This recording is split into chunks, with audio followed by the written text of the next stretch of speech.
Assalamualaikum warahmatullahi wabarakatuh. Gimana kabarnya anak-anak hari ini? Baik ya, semoga selalu dalam keadaan baik dan sehat. Amin. Jumpa lagi dengan Ustazah Fitri di pembelajaran hari ini. Sebelum kita ke pembelajaran, kita berdoa bersama-sama dulu yuk. A'udzu billahi minasyaitonir rajim. Bismillahirrahmanirrahim. Rabbi zidni ilma warzuqni fahma. Amin ya rabbal alamin. Ya, semoga doa yang kita panjatkan tadi bisa membawa manfaat dan berkahan ilmu untuk kita semua. Amin. Ya, sekarang kita ke pembelajaran untuk hari ini, yaitu tema 3, subtema 2, pembelajaran yang pertama.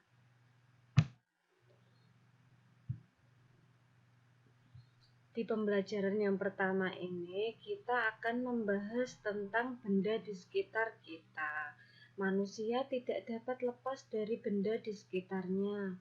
Keberadaan benda mempermudah manusia melaksanakan aktivitas.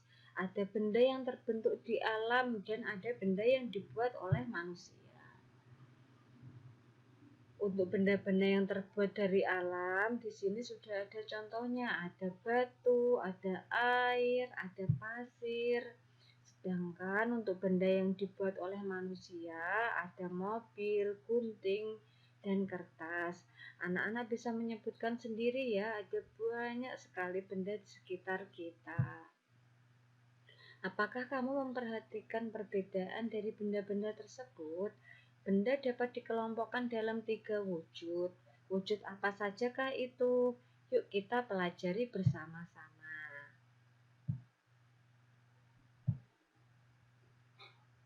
Wujud benda. Setiap benda pasti memiliki wujud. Wujud benda itu dibagi menjadi 3, yaitu padat, cair, dan gas. Tas, buku, dan pensil merupakan benda yang berwujud padat. Minyak dan air berwujud cair. Gas hidrogen dalam balon berwujud gas. Dapatkah kamu menyebutkan contoh yang lainnya yang dicontohkan Ustazah tadi ya? Nah, sekarang anak-anak memberikan contoh yang lain selain tadi yang disebutkan oleh Ustazah. Di sini sudah ada kolom wujud benda. Jadi dibedakan menjadi 3 ya wujudnya, ada padat, cair, dan gas.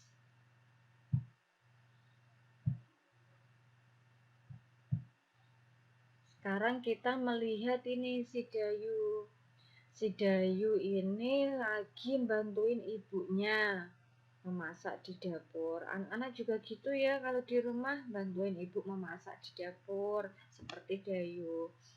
Dayu melihat benda-benda yang digunakan untuk memasak. Ternyata banyak nih bahan-bahan yang digunakan untuk memasak di dapurnya si Dayu. Ada bawang, cabai, minyak goreng, dan kecap. Sekarang perhatikan gambar dapur rumah Dayu berikut ini. Ayo kita perhatikan. Ini dapurnya si Dayu. Kamu telah mengamati gambar di atas. Kelompokkan benda-benda yang ada dalam gambar sesuai dengan wujudnya. Kemudian tuliskan hasil pengamatan dalam tabel. Ya, seperti ini. Yang termasuk benda padat itu tadi benda apa aja? Yang termasuk benda cair benda apa saja? Dan yang termasuk benda gas itu benda apa saja? Di sini sudah ada tadi di dapurnya Dayu yang merupakan benda padat. Di sini ada panci. Terus untuk benda cairnya ada kecap. Dan untuk benda gasnya ada gas, yaitu yang digunakan di kompor untuk memasak.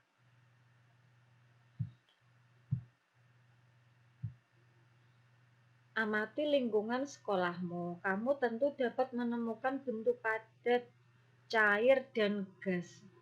Tuliskan benda-benda tersebut dalam kotak berikut ini. Benda padat, benda cair, dan benda gas. Kita pengelompokannya di sini ya, dibuat tabel-tabel seperti ini, kayak tadi pengelompokan benda-benda yang ada di dapurnya si Dayu. Sekarang anak-anak mencoba ini, mencari benda-benda yang ada di lingkungan sekolah. Yang pertama ada buku, buku ini termasuk benda padat ya. Yang kedua yang termasuk benda cair ada air. Dan yang ketiga yang termasuk benda gas ada asap. Kamu telah mengamati benda-benda di sekitarmu. Sekarang jawablah pertanyaan berikut ini. Di sini ada beberapa pertanyaan, ada 4 pertanyaan. Yang pertama, benda dikelompokkan ke dalam 3 wujud. Tuliskan tadi apa saja wujud-wujud benda. Yang kedua, tuliskan 2 contoh benda padat di sekitarmu. Yang ketiga, tuliskan 2 contoh benda cair yang ada di sekitarmu. Dan yang keempat, tuliskan 2 contoh benda gas yang ada di sekitar kalian. Untuk latihan soal ini bisa anak-anak lihat di buku paket tema halaman 62. Pada hari Minggu, Edo dibonceng ayah ke rumah nenek. Edo dibonceng ayah dengan menaiki motor. Jadi naik motor ini Edo sama ayahnya. Perhatikan denah jarak ke rumah nenek berikut ini. Ya, ini motornya ayahnya Edo. Ini denah atau rute yang dilewati Edo. Ini rumahnya Edo ke rumah nenek itu ternyata jaraknya 5 km 300 meter. Ya, ini rumah Edo ke rumah nenek sejauh 5 km 300 meter.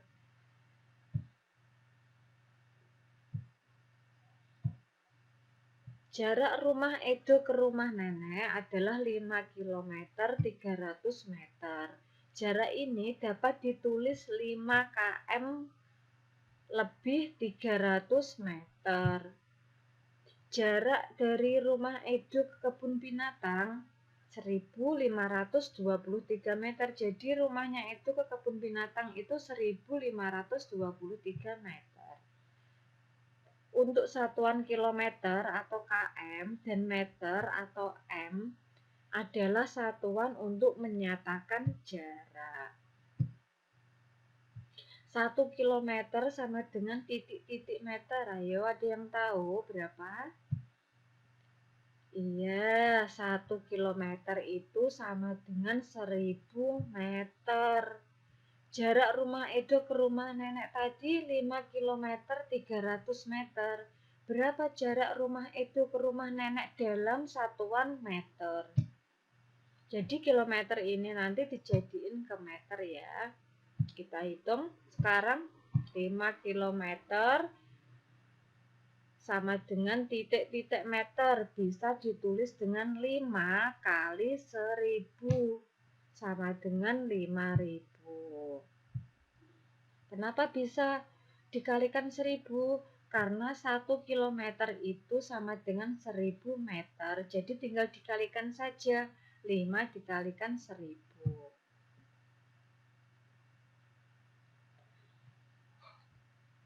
Sekarang tadi untuk rumahnya Edo ke rumah nenek 5 km 300 meter. Jadi kita tambahkan saja 5000 ditambah 300 meter tadi ya. Jadi hasilnya 5300 meter. Jadi jarak rumah Edo ke rumah nenek adalah 5300 meter. Ayo sekarang kita ada denah lagi nih, kita perhatikan ya denah di samping ini. Rumah Siti ke sekolah sama dengan titik-titik kilometer, titik-titik meter, terus dijadikan meter. Ini rumahnya Siti, ya rumahnya Siti itu di sini. Sekolahannya itu di sini. Rumah Siti ke sekolah itu jaraknya ternyata 5 km 100 meter. 5 km 100 meter ya. Sekarang kita hitung bareng-bareng. 5 km 100 meter sama dengan berapa meter? Caranya 5.000 ditambah 100. Kenapa 5.000? Karena 1 km tadi itu 1.000 meter ya. Jadi tinggal dikalikan 5 saja. 5 kali 1.000 hasilnya 5.000. Ditambah tadi 100 meter. Jadi hasilnya 5.100 meter.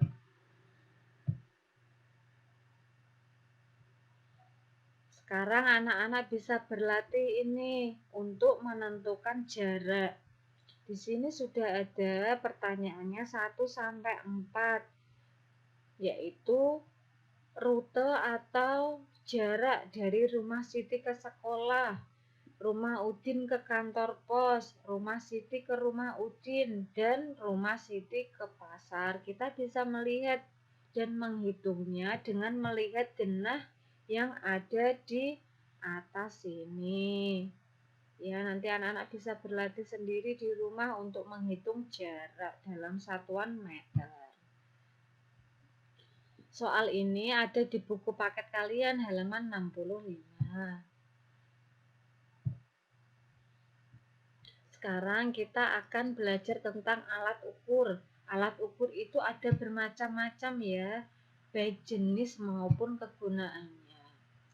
Contohnya di sini ada alat ukur namanya altimeter. Altimeter adalah alat yang digunakan untuk mengukur ketinggian suatu titik dari permukaan laut. Ya, alatnya seperti ini. Yang di samping kanan ini namanya altimeter. Biasanya alat ini digunakan untuk mengukur pesawat, mengukur tinggi pesawat saat terbang dari permukaan laut. Juga untuk mengukur tinggi gunung dan hal yang lain yang berhubungan dengan ketinggian. Ya, ini contohnya ada pesawat.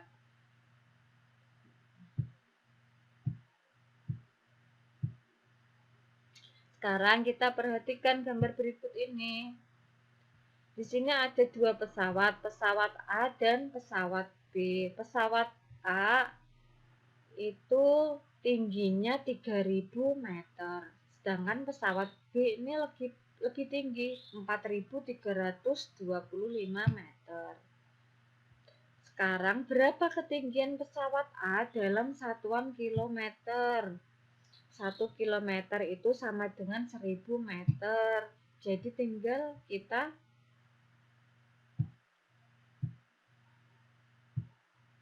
bagikan saja ya. 1 kilometer itu sama dengan 1.000 meter.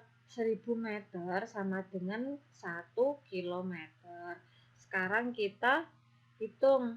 Ini yang ditanyakan adalah ketinggian pesawat A dalam satuan kilometer. Berarti kita tinggal dibagi saja, yaitu 3.000 dibagi dengan 1.000. Kenapa kok bisa 1.000?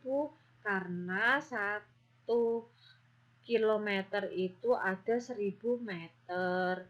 Jadi 3.000 dibagi 1.000. Nolnya yang 3 kita hilangkan saja ya, karena dibagi sama-sama dibagi.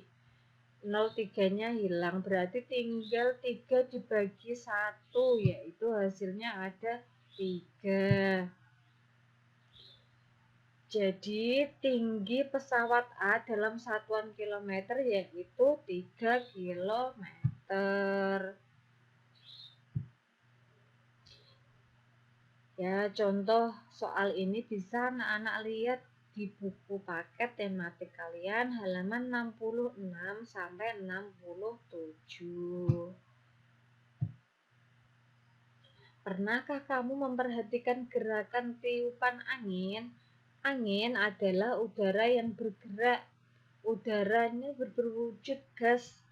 Gas tidak terlihat namun dapat dirasakan. Tiupan angin ada yang kencang, lembut, dan sepoi-sepoi. Ada juga angin yang bertiup sangat kencang, seperti angin topan, angin puting beliung, dan lain-lain. Perhatikan gambar berikut. Gerakan angin sepoi-sepoi bergeraklah lemah ke kiri dan ke kanan. Jika angin kencang, bergeraklah dengan hentakan yang kuat ke kiri dan ke kanan. Jika angin puting beliung, bergeraklah berputar-putar. Ya, di sini sudah ada contohnya. Anak bergerak lambat ini, atau angin sepoi-sepoi ya, bergerak lambat ini ditirukan oleh anak-anak ini. Nah, ini termasuk anak yang bergerak cepat. Nah, ini anak yang bergerak berputar seperti tadi, kayak tiupan angin puting beliung.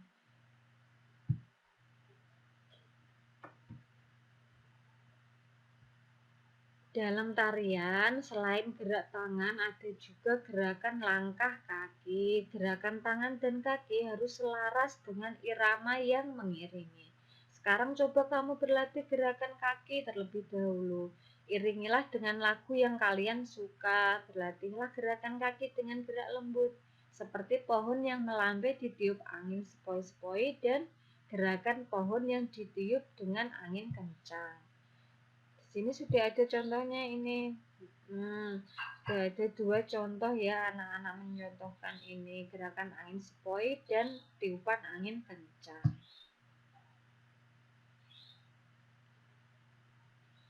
Anak-anak di rumah bisa dibantu oleh ayah bunda untuk mengidentifikasi atau mencermati atau meneliti benda dan fungsinya di sekitar rumah. Sekian materi yang bisa Ustazah sampaikan. Semoga bermanfaat untuk anak-anak. Tetap semangat, selalu jaga kesehatan. Jangan lupa patuhi 5M. Jangan lupa sholat 5 waktu ya. Terima kasih. Wassalamualaikum warahmatullahi wabarakatuh.